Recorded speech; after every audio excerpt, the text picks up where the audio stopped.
तो अब्दुल रऊफ जो आतंकी था उसे धर्मगुरु बता रहा था पाकिस्तान, लेकिन अब्दुल रऊफ अमेरिका की तरफ से भी आतंकी घोषित है। तो पाकिस्तान घड़ी घड़ी अपनी हरकतों की वजह से पूरी तरह से बेनकाब हो गया और पाकिस्तानी आर्मी और आतंकियों का जो गहरा कनेक्शन है वो भी हमारे ऑपरेशन की वजह से सामने आ गया। रिपोर्ट आपको दिखा रहे हैं।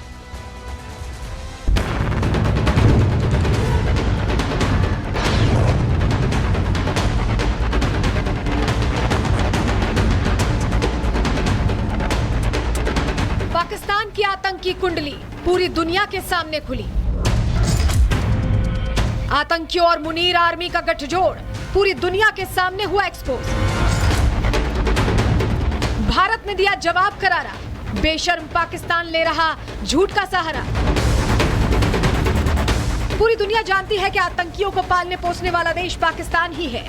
पूरी दुनिया जानती है कि पाकिस्तान में ही है वो आतंकी अड्डे जो आतंकी संगठनों के लिए ट्रेनिंग कैंप का काम करते हैं। लेकिन पाकिस्तान बेशर्मों की तरह बार बार इस सच्चाई को झूठ साबित करने की कोशिश करता रहता है। लेकिन इस बार इनकी सच्चाई सबूतों के साथ पूरी दुनिया के सामने आ गई है। सबसे पहले इस तस्वीर को देखिए।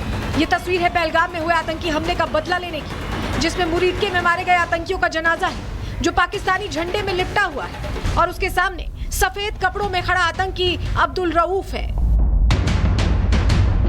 इतना ही नहीं, इस तस्वीर में मुनीर आर्मी के brigadier Mohammad Furqan, lieutenant general Fayyaz Hussain, major general Rao Imran, IGP Usman Anwar, Malik Shoaib Ahmed भी दिख रहे होंगे, जो सबूत है कि इन आतंकियों और पाकिस्तानी आर्मी के रिश्ते कितने गहरे हैं। तभी तो इन आतंकियों के मारे जाने के बाद पाकिस्तानी आर्मी को भारी धक्का लगा था। दुनिया के सामने पाकिस्तान की पोल खुली तो मुल्ला मुनीर की आर्मी झूठी सफाई देने के लिए सामने आई। पाकिस्तानी सेना के डीजी ISPR ने दावा किया कि इस तस्वीर में दिख रहा अब्दुल रऊफ कोई आतंकी नहीं बल्कि एक धर्मगुरु है।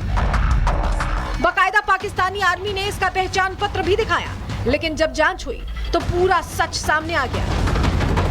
सामने आया कि ये वही अब्दुल रऊफ है जो अमेरिका में आतंकवादी घोषित है।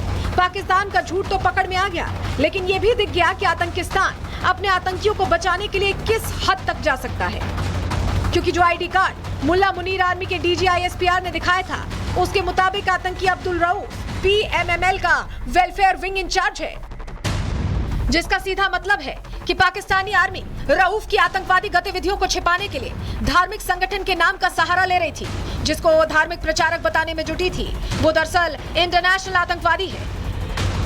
जिससे साफ है कि पाकिस्तान न केवल आतंकवादियों को बचाने की कोशिश कर रहा था, उनको संरक्षण दे रहा था, बल्कि दुनिया की आंखों में खुद को दूध का धुला बताने में जुटा था।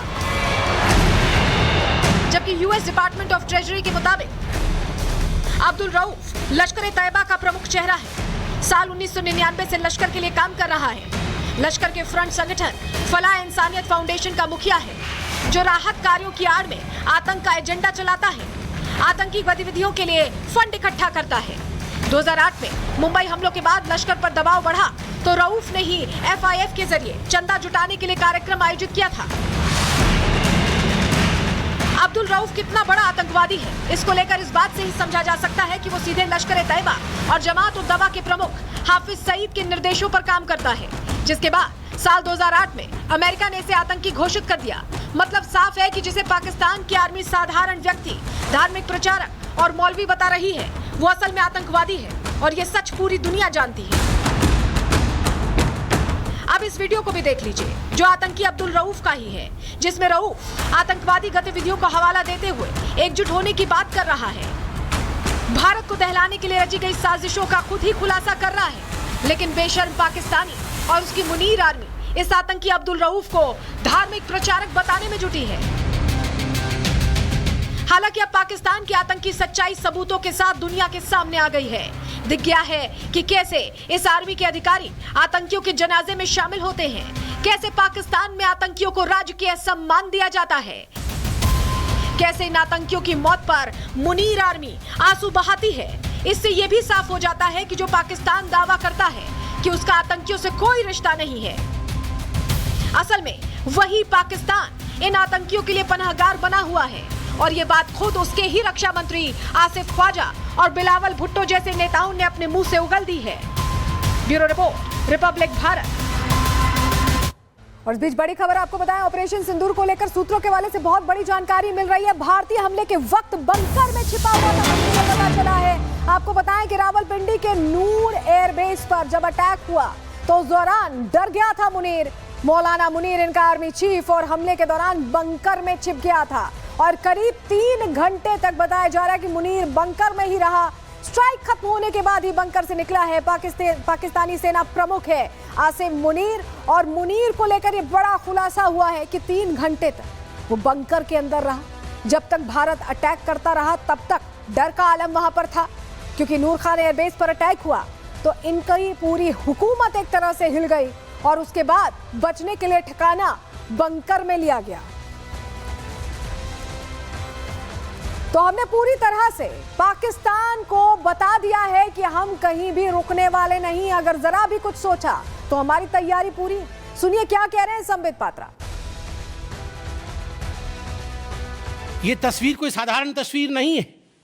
यह तस्वीर है उन आतंकवादियों का जिनका जनाजा निकला। और इस तस्वीर में मैं दिखाना चाहूंगा कि ये जो खड़ा है सामने व्यक्ति, इस व्यक्ति का नाम है, ये एलईटी का कमांडर है, लश्कर तैयबा का कमांडर है अब्दुल रऊफ। अब्दुल रऊफ जो खुद एक स्पेशली डेजिग्नेटेड ग्लोबल टेररिस्ट, जिसको यूएस के ट्रेजरी बेंच ने डेजिग्नेट कर रखा है, अमेरिका के ट्रेजरी बेंच ने इसे आतंकवादी घोषित कर रखा है, वह सामने खड़ा है जनाजे में। और उसके पीछे जो खड़े हैं, मैं एक एक करके नाम पढ़ता हूं। लेफ्टिनेंट जनरल फैयाज हुसैन शाह जो कि लेफ्टिनेंट जनरल है पाकिस्तान आर्मी के, मेजर जनरल राव इमरान सरताज जो कि मेजर जनरल है पाकिस्तान आर्मी के, ब्रिगेडियर मोहम्मद फुरकान शब्बीर पाकिस्तान आर्मी के, डॉक्टर उस्मान अनवर आईजीपी पंजाब और Malik Sohaib Ahmed birth member of provincial assembly of Punjab. ये बड़े बड़े लोग, तथाकथित सरकार के बड़े बड़े लोग पाकिस्तान के आतंकवादियों के जनाजा में शामिल होने आए हैं।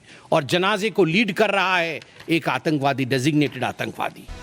तो खुलासा कैसे हुआ ये आप देख रहे हैं, कैसे डेजिग्नेटेड आतंकवादी जनाजे को लीड कर रहा था। और इस बीच एक बड़ी खबर आ रही है, उसका रुख करें। जहां आपको बताएं जम्मू इलाकों में कल से स्कूल खुल जाएंगे। सीज फायर के बाद फिर से खुलेंगे जम्मू कश्मीर के स्कूल, ये जानकारी मिल रही है। कुपवाड़ा, बारामूला और बांदीपुरा के गुरेज सीमावर्ती क्षेत्रों में स्कूल के बारे में फैसला ले लिया गया है और ये कल से खुलेंगे। जिस दौरान सीज फायर का उल्लंघन हो रहा था, लगातार वहां से गोलीबारी हो रही थी, ऐसे में स्कूलों को बंद कर दिया गया था एहतियातन।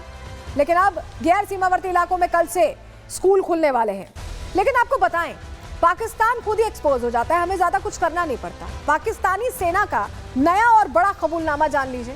पाकिस्तानी सेना ने अपना सिद्धांत बताया और सिद्धांत सुनिए, जिहाद ही हमारी पॉलिसी है, ये इनकी पॉलिसी है। हमारा जनरल भी जिहादी है।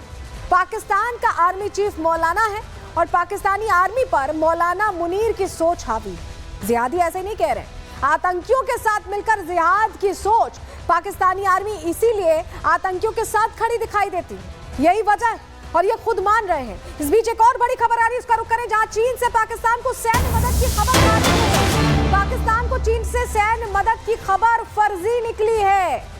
तो चीन से पाकिस्तान को सैन्य मदद की खबर आई थी, लेकिन अब यह फर्जी खबर है जो खुद पाकिस्तान ने फैलाई थी। पाकिस्तान को चीन से कोई सैन्य मदद नहीं मिल रही है। ये बड़ी जानकारी आपको दे रहे हैं क्योंकि पाकिस्तान चीन से सैन्य सामान खरीदता है, उपकरण खरीदता है। तो बीच में ये खबर भी आई और ये खुद पाकिस्तानी मीडिया ने फैलाई, पाकिस्तान के हुक्मरानों ने फैलाई। लेकिन अब ये खुलकर सच्चाई सामने आ गई है कि पाकिस्तान को चीन से सैन्य मदद की जो खबर है वो फर्जी है। तो आप समझिए कि पूरी तरह से पाकिस्तान को हमने एक्सपोज कर दिया। और आज सरकार के नुमाइंदे के तौर पर संबित पात्रा ने जब प्रेस कॉन्फ्रेंस की तो उन्होंने कई बड़ी बातें की, बताया कि कैसे पाकिस्तान की सच्चाई हमने परत दर परत खोल के पूरी दुनिया के सामने रख दी है। उसी से जुड़ी रिपोर्ट आपको दिखा रहे हैं।